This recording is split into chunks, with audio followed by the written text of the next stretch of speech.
The Hereafter 12. In a narration found in Jami' at-Tirmidhi, number 3120, the Holy Prophet Muhammad, peace and blessings be upon him, advised that each person will be asked 3 questions in the grave. The first question will be, who is your Lord?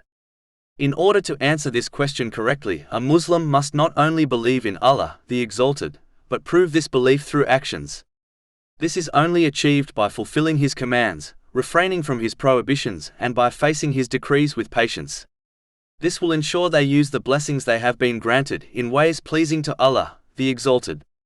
It is this very proof which will support a Muslim in their grave when they encounter this question.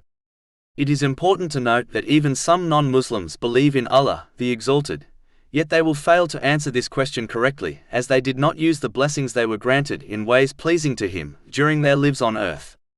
If only believing in Him was enough, then these non-Muslims would succeed in this question. But it is quite evident they will not succeed. The next question will be, what is your religion? If a Muslim desires to answer this correctly, they must not only believe in Islam, but practically implement its teachings in their everyday life. This involves sincerely striving to obtain and act on the teachings of the Holy Quran and the traditions of the Holy Prophet Muhammad, peace and blessings be upon him. It is the reason gaining useful knowledge has been made a duty on all Muslims, according to a narration found in Sunan Ibn Majah, number 224. Following Islam goes beyond the few obligatory duties and involves acting on its teachings in every aspect of one's life, such as one's social, financial, work and personal life. The final question according to this narration will be, who is your prophet?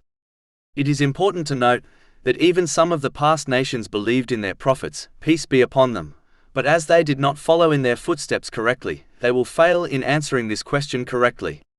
If a Muslim desires to answer this question correctly, they must not only verbally declare their belief in the Holy Prophet Muhammad, peace and blessings be upon him, but actively learn and act on his traditions and teachings.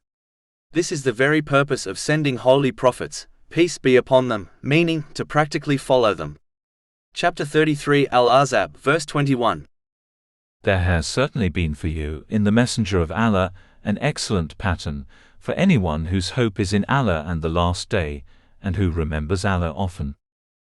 The mercy, love and forgiveness of Allah, the Exalted, which will help a Muslim answer this question correctly, is only possible to obtain through this method. Chapter 3 Ali Imran, verse 31.